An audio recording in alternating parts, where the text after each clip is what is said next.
Hey, greetings everyone. It is GleeCon back again with another episode of Lore of Warcraft. Thanks for tuning in. On the last episode, we continued our journey as a Horde Druid, actually Shaman, my bad, Horde Shaman, as we traveled through Stonetail and did some quests there and really brought it to the Venture Co. Setting up for probably 2 to 3 more episodes and we'll finish that zone, another one in the books. We've also been reading through the World of Warcraft Official Magazine, and we're right here at the end of the 3rd issue of Volume 1. On the last one, we read about some strategies for Eye of the Storm and kind of touched on the starting zones, how they were the lore leading into them, just a pinch for the gnomes and the trolls who are going to finally get their own zones.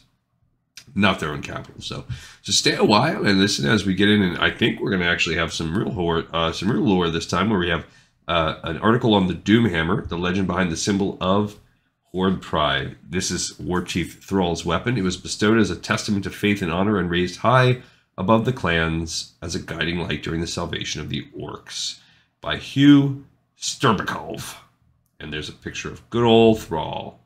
All right, so let's read the story. We know a lot of it, but maybe we'll learn something here. It is an old and honorable weapon passed down from father to eldest child, so says Orgrim Doomhammer in the World of Warcraft novel that we have read on this channel, Rise of the Horde. Crafted long ago under unknown circumstances on the orc homeworld of Draenor, the Doomhammer is a namesake relic passed down from father to son. Many generations of proud Doomhammer patriarchs served as loyal members of the Blackrock clan, each one wielding the hammer righteously. The weapon can be traced to Telkar Doomhammer, father of Orgrim. Eventually, young Orgrim, namesake of the orc capital, came to admire the hammer, knowing one day it would be his own. Orgrim made the friendship of a fellow orc named Durotan of the Frostwolf clan, and in a fateful meeting with the prophet Velen, bragged to the Draenei leader about the weapon, saying, "It is enormous. The stone is black and blunt and powerful, and the shaft is made of carefully crafted wood. Over the years, the shaft has had to be replaced, but the stone itself has not a chip on it. It is called the Doomhammer because when its owner takes it into battle, it spells doom for the enemy." Orgrim also told Velen of a prophecy about the weapon. It is said that the last of the Doomhammer line will use it to bring first salvation and then doom to the orc people. Then it will pass into the hands of one who is not of the Blackrock clan. All will change again, and it will once again be used in the cause of justice. Maybe there's some retconning on that. Little did Orgrim know that he would be the last of the Doomhammer line, nor could he imagine the chaos and destruction that would befall his people. After his father's death, Orgrim achieved even greater glory with Doomhammer, fighting with legendary vigor when the orcs stormed the new world of Azeroth after the opening of the Dark Portal. He ascended the ranks of the Blackrock clan to become the orcs' second-in-command. Every mortal being feared the reckoning of the Doomhammer, but then darkness fell. Orgrim's old friend Durotan returned from exile and warned him of the warlock Gul'dan's treacherous manipulations. In retribution, Gul'dan had Durotan and his family killed, leaving only an orphan son, but Orgrim's eyes had been opened. Orgrim brought Gul'dan and his Shadow Council to their knees and murdered their co-conspirator, Warchief Blackhand. He succeeded Blackhand as War Chief, leading the orcs to conquer the mighty human city of Stormwind, and then 3 years later launched the first attacks of the Second War. Gul'dan then abandoned the orcs to search for the tomb of Sargeras, taking a large chunk of the army with him. The orcs' numbers were crushed, their homeworld Draenor was shattered into the floating wreckage known as Outland, when Ner'zhul created several dimensional portals in his efforts to flee. Even the mighty Orgrim was taken as a prisoner of the Alliance, though he quickly escaped to wander Azeroth as a hermit. Many years passed, and the enslaved orcs stranded on the foreign world grew weak. One orc stood out among the slaves, however, a cunning and fearsome gladiator named Thrall. When he reached maturity, Thrall escaped his prison and fled to the north to find the renegade Frostwolf clan. It was there, studying under the shaman Drekthar, that Thrall learned of his heritage. He was the forgotten son of Durotan. In Thrall, the fires smoldering within the orcs flared and burned with newfound intensity. Hearing of Thrall's might, Orgrim anonymously sought out Thrall and provoked the young warrior into combat. When Thrall bested him, Orgrim revealed himself as the war chief and named Thrall his second-in-command as in a new orc army. The liberation of the orcs began as Thrall and Orgrim infiltrated the Alliance's internment camps and freed their people. During a critical strike on the oppressors, Orgrim fell in battle. With his dying breath, he passed the Doomhammer to Thrall, who raised it high as a symbol of orc pride. Under Warchief Thrall, the Orcs have regained their proud tradition, lifted their blood curse, and established a new home, Orgrimmar, on Azeroth. Honor and pride restored under the Doomhammer. And here's earning a name. That looks like Thrall. The origin of the weapon is uncertain, but its name is not subtle. Doomhammer spells doom for the enemy facing it in battle. Okay, and that's it. So it wasn't a ton of lore. It was a recap of the book we already read. But we're going to continue here with lore, with a history of the Orcish Horde. The polluted blood of Manaroth the Destructor transformed the Orcs into bloodthirsty warmongers. The Orcs were a peaceful, clan-based shamanistic society with strong traditions and proud bloodlines who amicably shared their homeworld Draenor with the Draenei until fate drew them into a titanic battle of dark magic, greed, and betrayal. The Orcs' nightmare began when the Demon Lord Kil'jaeden discovered the powerful race and sought to bring their considerable number into his Burning Legion, an army of demons in service of the fallen titan Sargeras. Kil'jaeden reached out to the Orcs' most respected shaman Ner'zhul and deceived him into believing that the Orcs would soon be attacked by their neighbors, the Draenei. Ner'zhul rallied the clans into battle against the Draenei at first, but eventually discovered Kil'jaeden's deceit, only to have his power usurped by his ambitious apprentice Gul'dan. Gul'dan, upon Kil'jaeden's orders, offered the Orc chieftains vast power in the polluted blood of Manaroth the Destructor. This evil Ichor transformed the Orcs into bloodthirsty warmongers. They enslaved some native ogres and allied with others to exact a nearly complete annihilation of the Draenei, spilling their blood across the wasteland Draenor had become. Only one chieftain chose to forsake the power of the demon blood, Durotan of the Frostwolf clan. Meanwhile, Sargeras was embroiled in a war with the denizens of Azeroth. He possessed the human wizard Medivh and made contact with Gul'dan on Draenor, offering him a profound new power on this other world. Together, Medivh and Gul'dan opened the Dark Portal, allowing the savage Orcs to infiltrate Azeroth and wage war against the humans and their allies. The world-quaking battle cost both sides dearly, but the Alliance finally surged, forcing the Orcs back to Draenor and eventually destroyed the Dark Portal. Ner'zhul, having been cast out of the Horde, in time fell prey to madness and depression from his refuge in Shadowmoon Valley, and with the help of Terran Gorefiend, he reopened the Dark Portal and sent troops to Azeroth to collect artifacts he needed to open additional portals. This drew the Alliance's attention, however, and a large army came through the portal in an attempt to close it for good. These Alliance forces thwarted Ner'zhul's plan, but he managed to open more portals that tore Draenor apart. Outland was born. Ner'zhul was caught by Kil'jaeden while trying to flee through one of his portals, the demon still furious about Ner'zhul's refusal of his power. He destroyed Ner'zhul's body and fused his soul to a crystal-entombed suit of armor, thus creating the Lich King. The once proud Orc society had been shattered until a new hope arose in an orphan slave known as Thrall, which we already just read about. Here's a picture of...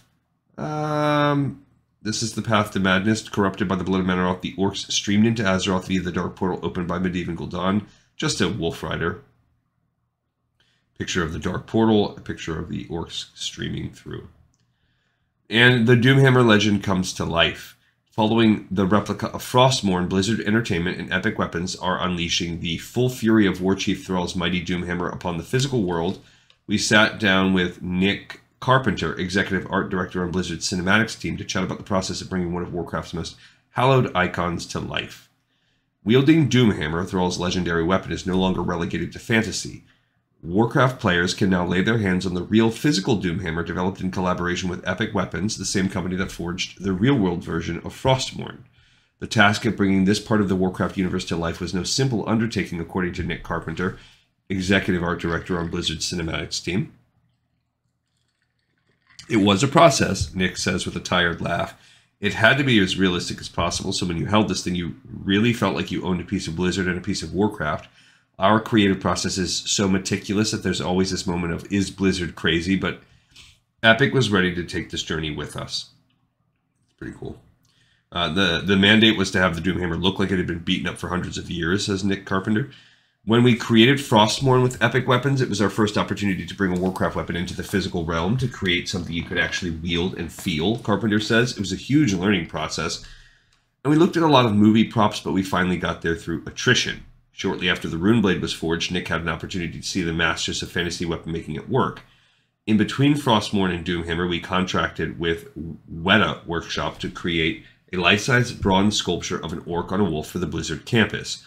This 12-foot statue was originally sculpted and produced as a 15-inch collector's piece given to the employees as a holiday gift, and it was blown up and manufactured via computerized 3D modeling. Weta brought a lot to the table from Lord of the Rings, and it was a great opportunity to learn from them. Nick had acquired a lot of experience by the time he became involved in the development of the Doomhammer replica, but it was still a daunting task. The Doomhammer is a tremendously important part of the Warcraft lore. Nick explains it was first seen in all its glory in Warcraft 3 Reign of Chaos, when Thrall and Grom Hellscream take on the Pit Lord. When Thrall wields this symbol of the Orc's power, it's one of the most iconic moments in the franchise, and we had to make sure that came across. The initial inspiration for the Doomhammer's design actually came before Warcraft 3 from a little-known footnote in the franchise's history. After Warcraft 2, Blizzard spent some time developing a point-and-click graphic adventure game called Warcraft Adventures, which covered a lot of the Orc's history. It was cancelled after about a year in development, but all of the design was already there. In that game, you saw Thrall as a baby and watched him evolve, Nick explains. This storyline was later adapted into a novel, Warcraft Lord of the Clans, written by Christy Golden, which we also read on this channel. When baby Thrall was discovered by the humans, he was wrapped in a cloth that bore his family's symbol. That's the symbol you see etched into the hammer, the Frostwolf one, kind of. As for the actual look of the weapon, that started with a sketch by Chris Metzen. I was the pre-rendered director for Warcraft 3, says Nick, referring to the game's lush cinematics. So we took Chris's drawing and applied the philosophies of prop design to extrapolate from it. The Doomhammer is an incredibly powerful weapon, but it's been passed down generation after generation and been through a lot of battles. We looked at a lot of metals and materials to get it just right. We really art directed this piece 6 years ago. The footwork was done, now we just had to clean it up. To create these pieces, they pound a handmade object the way they did back in medieval times. Certain parts are molded, but it's at least 50% hand-built, including the wrapping of the leather. So each one will be unique, Nick explains, but the most important part is also the toughest, the weathering. The mandate was to have the Doomhammer look like it had been beaten up for hundreds of years. The handle had been replaced at some point, but it was still in Thrall's hands for about 10 years, Nick says. We went through a significant testing process on the handle, trying to nail the look we wanted, which was like the rotten wood of an old shovel. We also looked for metal that had a weathered look, and we wound up using dark, cold steels with acid washes. The leather grip is hand-wrapped and worn with saddle oil. As the final versions came in, I took sandpaper and alcohol and weathered each piece individually, then sent it back for them to use as their control. They did show mercy to one spot on the hammer. The wolf symbol on the hammer is specific to Thrall and important in the lore, so Epic cleaned up that area to make that beacon visible. There was one thing we couldn't pull off, which was the fur at the base of the handle. We just couldn't get the weathering right. I would have sat there with them weathering those furs by hand, but ultimately we couldn't control the result to our satisfaction, and we decided to skip it. The hammer doesn't suffer for it, though. The final result of the Doomhammer replica would make even the bravest of humans cry zug zug. The thing is unbelievably heavy. You can barely control it when you swing it. We're still trying to figure out what the best base will be. It can't be hung on the wall. It'd pull the studs out, Nick says with a laugh. We're looking at a desk-style mount, but so far the focus has just been on the hammer. And what about the possibility of other legendary weapons from Azeroth landing on our humble planet? This was a great project to work on, and we're talking about doing more of these iconic weapons. I can't wait to get started on other big Titanic objects. Hugh Sterbakov is the Emmy-nominated self-loather who co-created and writes the comic book Freshman. He also writes and buys the toys for the hit TV show Robot Chicken, and is working on his first novel when he isn't fishing with his mage, Angry Wife, on the Lothar US realm. It's kind of a funny name. All right, so now we have a community article. Like I said, we're going to do our best, and I think we're going to succeed on just wrapping up this issue today. These are some elementals. Stone Cold by Fire Be Cooked. Community artist spotlight visions of Azeroth from players who live there. That's pretty cool. I like that. Christian Mary, and she's drawing all of those. Benjamin Schielberg draws a goblin like Cupid with love potions and hippie rocket. And Smeet Lol, I can't even tell exactly. That's like maybe the Headless Horseman or something. Yeah. We want to see your visions too. Your turn. Send your art to blah, blah, blah, blah, and your work could also appear. Okay. So this is the thing that we've been having at the end of every episode where we have 3 mini one-page articles based on your spec, DPS, healing, or tank. Not spec, but role. Here's the tank one. Location aware. You better watch your step and start talking if you want to improve as a tank. Tell everyone which direction you are heading so damage dealers get out of the way and healers know where to find you. This is by Marty Cortinas. If you're staring at a monster's crotch, you're doing it wrong. Look, I appreciate that you've got healers to protect and DPS breathing down your neck, but you've got to do more if you don't want to be just another mediocre tank. Start with where you stand and how you communicate. Yeah, positioning, especially nowadays where threat mitigation is non-existent, it's all about positioning. Many of the toughest encounters in World of Warcraft require tank movement, precise placement of mobs, or both. It's rare when you get to stand in one place to tank and spank. When you tank an encounter, consider the boss's abilities and position it appropriately. Are there area of effect attacks, frontal cone spells, or multi-target melee attacks? Does the boss have a knockback? Are there secondary attacks that are position sensitive? If you have to move, where will your healers be positioned? Are there line of sight issues for ranged DPS or healers? When I pug Drak'Thuron Keep as a healer, my litmus test for the tank is King Dread. The good tanks take healing range and line of sight into account and move appropriately. The others tend to plunge headlong into the line of sight nightmare of the Raptor stables. A good example of a raid encounter that requires the ability to adapt is the Northrend Beast encounter in the Trial of the Crusader. Gormok is a standstill fight for the tanks. Acid Maw and Dreadscale force the tanks to not only be mobile, but hypersensitive to positioning due to their mix of abilities. Before the first burrow in the fight, the Dreadscale tank will need to clear debuffs on raid members, but the tank can't just run wherever, as the worm's fire spit will kill most clothies. Ice Howl is largely stationary, but the tank needs to position him in such a way as to mitigate knockback on himself and the melee DPS. There are times, like during the Ice Howl fight, when the best position for a tank is to have your back to a wall. Given how the game's camera works, you should keep the default position. Should you keep it, you'll most likely wind up looking through your transparent head at an uncomfortably close view of the mob you're tanking. Moving the camera but not your toon helps make these moments easier to handle. Pulling the camera out as far as you can to see as much of the fight as possible is another good habit to develop. When I first saw someone do this against Marley and Zul'Grub, it was like looking at a new world. I frequently play that way. Remember that you're part of a team and that it helps to let people know what's happening. In a fight like Northrend Beasts, advise your teammates when necessary. For Gormok, we use voice chat to make sure that the healers in the current tank know when the actual switch is going to happen. Usually it's a countdown like Sparky taunting in 3, 2, 1, now.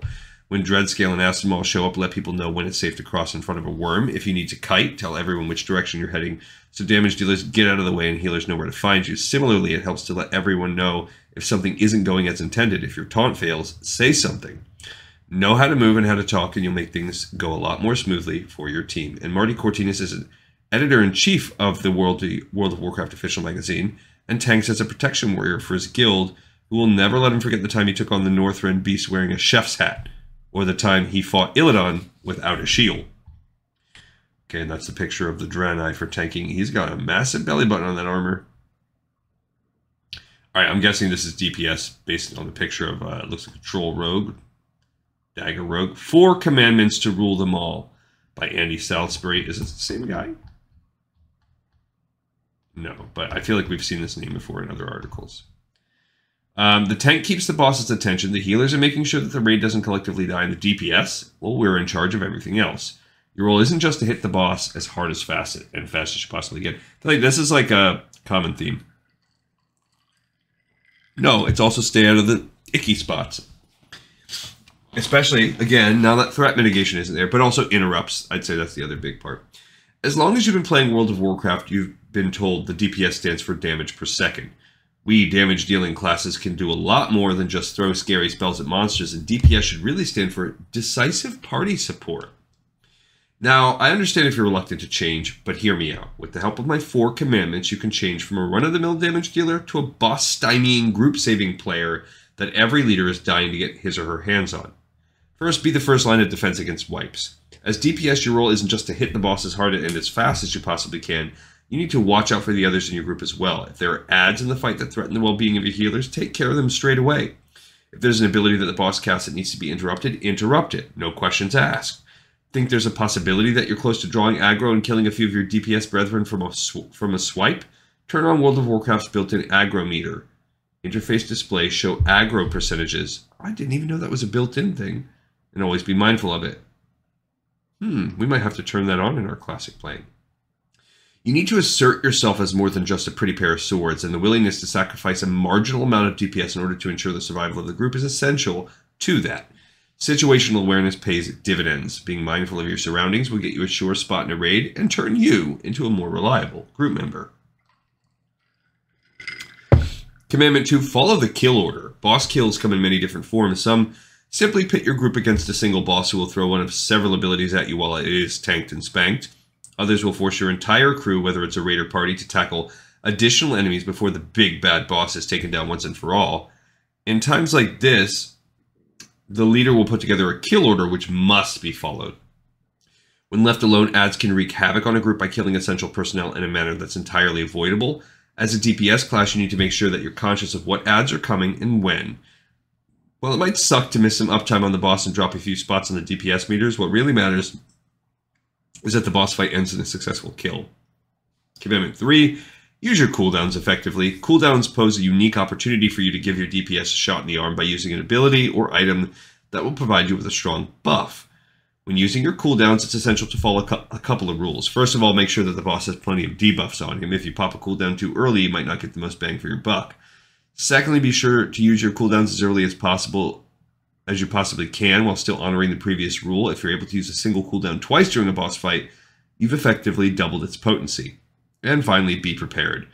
While you can't always control what gear will drop, you've got direct power over your enchants and gems, as well as the flasks and food you bring with you.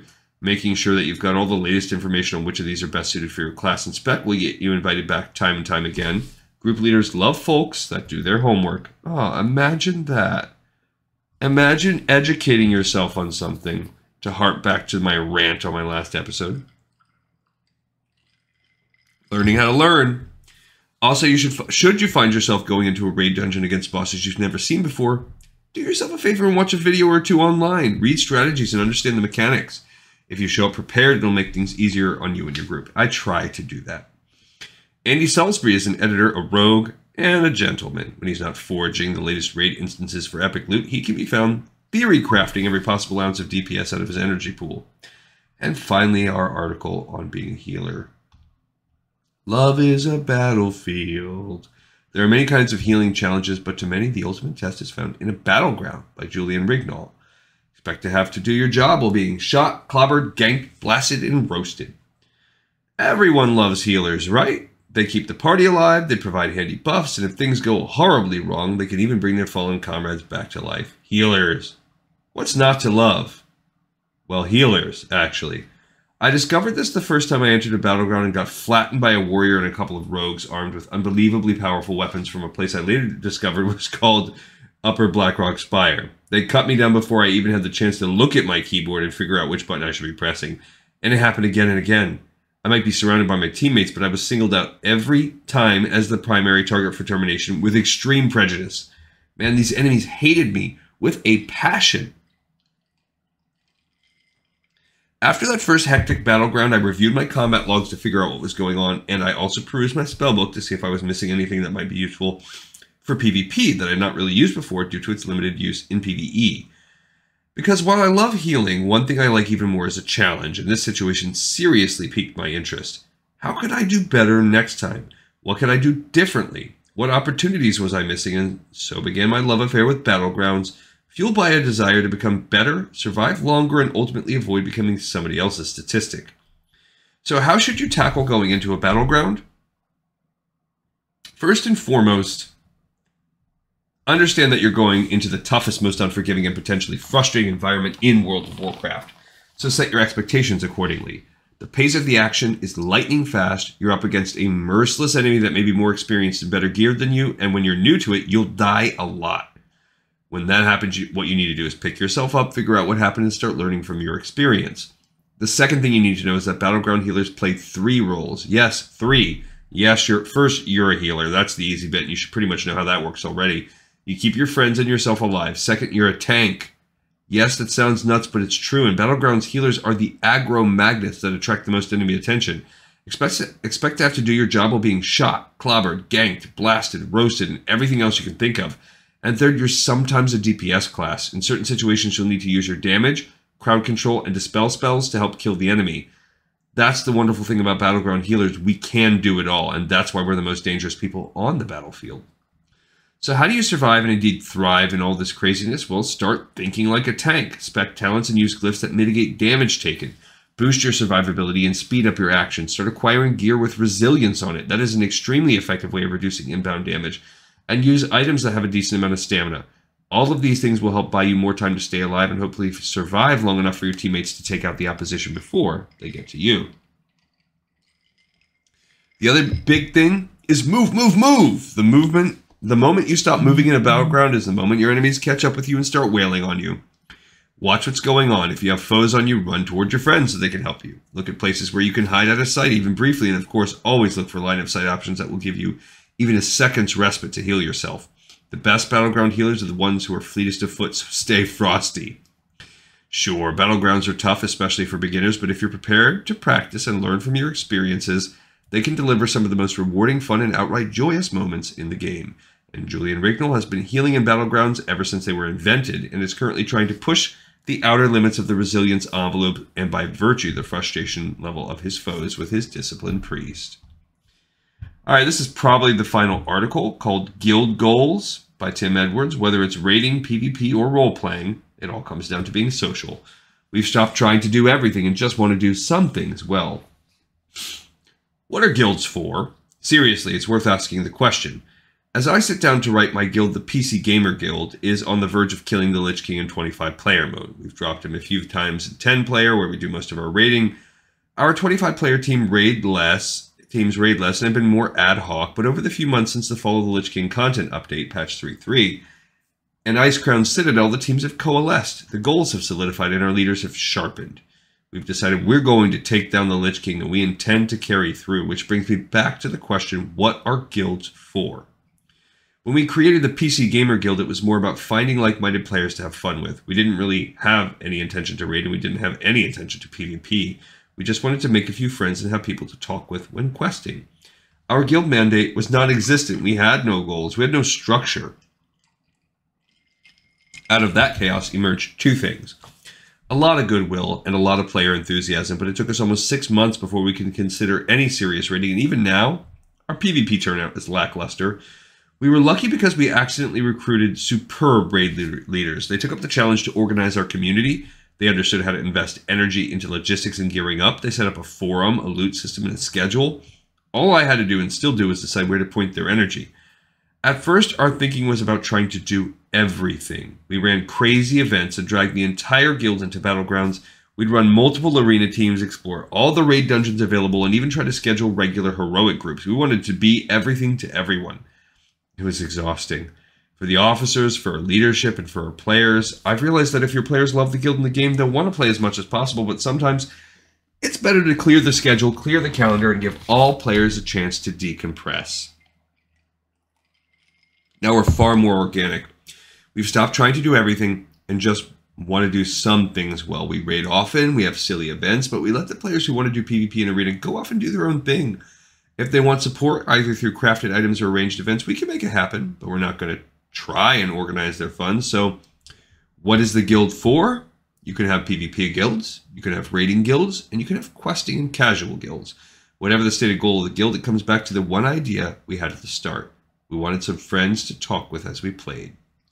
It doesn't matter what your goals are. As long as you understand that the goal is to be social and supportive, your guild will be a success. Tim Edwards is the dashing editor-in-chief of PC Gamer in the UK. Oh, we got another one. A community quarter for BlizzCon, a celebration of the Blizzard community. I cannot believe they squeezed another article in. There's no greater pleasure than watching a large group of gamers come together in a lively social environment. We're now rapidly approaching our 5th BlizzCon and are as excited as ever to share our enthusiasm for game developments with all attendees, as well as those watching on the internet and television the world over. In years past, we've used this convention as a platform to announce each new World of Warcraft expansion, share the latest developments on existing games, lift the veil on the work we do behind company doors, host live tournaments, and provide hours of entertainment by well-known comedians and musical acts. With each BlizzCon, we've stepped up our game, increasing the size, scope, and accessibility of the festivities, and each time the global demand has increased. But there's one key aspect of the event uniquely special to us. It's become an incredible avenue for Blizzard gamers to unite under one roof. For community managers, there's no greater pleasure than watching a large group of gamers come together in a lively social environment. With BlizzCon now on the radar of so many players we watch every year, as friends, family, guildmates, and arena teams make their arrangements to come together for one intense weekend. The concept is pretty simple. We make the games, we rent the venue, and we provide the atmosphere and entertainment. What makes BlizzCon the catalyst for great times and memories, though, is the community, which comes together to celebrate the countless bonds which have been formed within the games. Long before BlizzCon, players form connections on our forums, planning to take their social gaming through a quantum leap into the real world. In the industry, this is often referred to as awesome. By the time we hit the week of the convention, we see hundreds of players meeting up to enjoy the temperate Southern California vibe. As the hundreds of Blizzard Entertainment staff arrived that first morning eager to get things going, it's been humbling to witness attendees lined up by the thousands. We've crushed down the trail of people each year with cameras. We've cruised with cameras rolling, and the reactions we get are remarkable. Everyone is soon gathered for opening ceremonies and developer panels, cheering, hollering, laughing, clapping, and sometimes hilariously booing along with the events on each stage. Some come from around the world to compete, more to sample upcoming titles or content. Some come to participate or just enjoy the many contests held for the show. Jay Moore riding a motorized turtle 2 years back was priceless, as was Ozzy closing down the house last year. And we can't forget the after parties that extend the fun until the wee hours. BlizzCon is a celebration of the Blizzard community, an event that allows us to experience their enthusiasm firsthand. Sure, we're extremely passionate about making great games, but it's the community that makes the play experience epic. We look forward to BlizzCon 2010, and hopefully many more to come. We'll see you soon. Yeah, and they had one this year. Zareem is a community manager in Chattering Skull, rumored to lurk in the Blizzard forums and community sites. All right, so this is the final thing that we're going to read. It's Gnome versus Goblin, a la Mad Magazine's Spy versus Spy.